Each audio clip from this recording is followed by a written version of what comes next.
آپ سب پر سلامتی ہو. میں یاسر رشید ہوں اور آپ میرا ویلاگ دیکھ رہے ہیں. ناظرین، ہم صحافی، ہمارا مستقبل کیا ہے؟ ہمارا حال کیا ہے؟ ہمارے مستقبل میں کس حد تک یہ امید ہے کہ ہم خوشحال زندگی گزار پائیں گے، امن و آشتی کا منظرنامہ دیکھ سکیں گے؟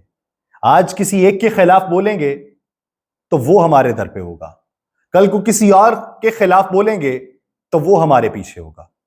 ہتھ کڑیوں میں جکڑے عمران ریاض خان کو عدالت کے اندر پیش کیا گیا. لاہور میں عمران ریاض خان کو ضلع کچہری میں پیش کیا گیا اور عمران ریاض کی گرفتاری جو ہے وہ اینٹی کرپشن نے ڈالی.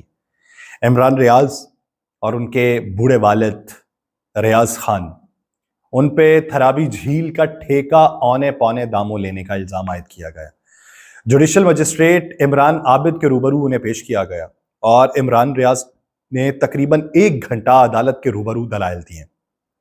کہا گیا کہ جس ٹھیکے کا کہا جا رہا ہے کہ اونے پونے داموں لیا ہے، جھوٹ بولا جا رہا ہے.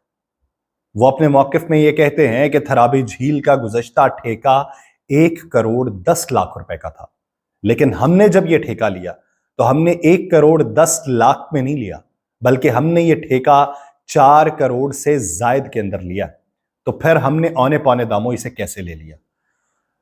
انہوں نے یہ بھی کہا کہ میں گرفتاری پیش کرنے کے لیے خود باہر آیا، میں گاڑی میں بیٹھا، میں نے ان کہا کہ میں آپ کے ساتھ چلتا ہوں، میرے گھر میں نہ گھسنا، لیکن یہ میرے گھر میں گھس کے وہاں پہ تلاشیاں لیتے رہے.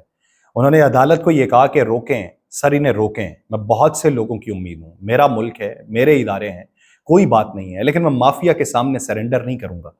مجھے کہا گیا تھا کہ صرف 8 فروری تک خاموش رہو. یہ جو مجھ پہ الزام لگا رہے ہیں، اس سے زیادہ کی مجھے صرف خاموش رہنے کی پیشکش کی گئی تھی. یہ آج کوئن کو سلامی دے رہے ہیں.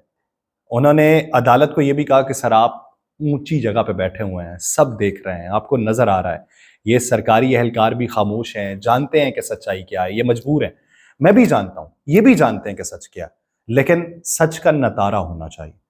میرا سوال یہ ہے کہ بطور صحافی آپ حکومت کے خلاف بولیں گے تو حکومتی مشینری آپ کے پیچھے ہوگی. آپ اپوزیشن کے خلاف بولیں گے کہ چلیں اپوزیشن طاقتور نہیں ہے، اور کل کو وہی اپوزیشن اگر حکومتی سطح پہ آ کے بیٹھ جائے تو پھر کدھر کو جائیں گے، پھر کس کے سامنے سوال اٹھائیں گے؟ یعنی یا تو ہمیں یہ بتا دیجئے کہ ہم اپنی زبانوں کے اوپر آبلے ڈال لیں، اپنی زبانوں پہ تالے لگا لیں، یا یہ زبانیں کٹوا دیں اور کسی کے بارے میں کوئی بات نہ کریں. آپ کسی شخص کو اٹھا کے لائیں، اس سے کوئی پریس کانفرنس کروائیں تو اس کا ضمیر جاگا ہوتا ہے. اس کے بعد کوئی اور آ کے آپ کے خلاف پریس کانفرنس کر جائے تو اس کا دماغ خراب ہوتا ہے. پھر وہ پریس کانفرنس آپ کے حق میں کر جائے تو دماغی توازن فوری طور پہ درست ہو جاتا ہے. آپ پوری دنیا کے اندر آزادی صحافت کا ڈھنڈورا پیٹتے ہیں. آپ وزارتوں میں بیٹھتے ہیں اور وزارتوں میں بیٹھ کے ساری باتیں یہ کرتے ہیں کہ ہمارے دور کے اندر نظام انصاف، نظام معاش اور جو صحافی ہیں انہیں بولنے کی مکمل طور پہ آزادی. لیکن آپ ہی کے دور میں سب کچھ ہوتا ہے. ابھی تو یہ حکومت بنی نہیں، ابھی تو حامد میر صاحب اور دیگر افراد یہ باتیں کر رہے ہیں کہ مریم نواز صاحبہ کے کہنے پہ عمران ریاض خان کو گرفتار کیا گیا. ایک طرف سے ایف آئی اے کا نوٹس ہے، وہ تو جواب دینا چاہیے.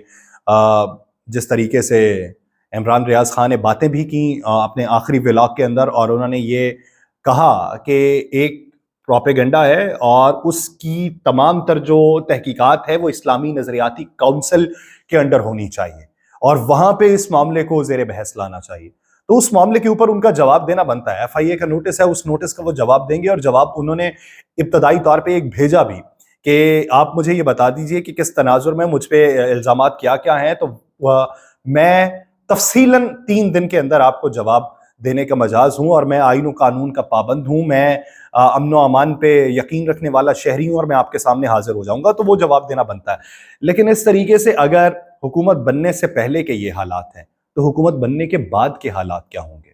کیا عوام کو یہ بتا دیجئے کہ آپ کے اوپر جتنے بھی مسلط ہیں یہ سارے کے سارے فرشتے ہیں، یہ عیبوں سے پاک ہیں، یہ کوئی غلطی کر ہی نہیں سکتے، یہ جو بھی غلط کریں گے وہ آپ کی بھلائی کے لیے انہوں نے غلط کیا ہوگا، یہ جو بھی اچھا کریں گے یہ اپنی ذات کے لیے اچھا نہیں کریں گے، یہ آپ لوگوں کی ذات کے لیے اچھا کریں گے. اگر اسی طرح کا پرچار کرنا ہے تو بتا دیجئے، ہم عوام کو بتا دیتے ہیں کہ ہمارا بولنا، ہمارا لکھنا، ہمارا کچھ کہنا، ہمارا اشارے کرنا، یہ سبھی کے سبھی آپ لوگوں کے مفاد میں ہے، حکومت کے مفاد میں ہے، حکومت کی شخصیات کے مفاد میں ہے.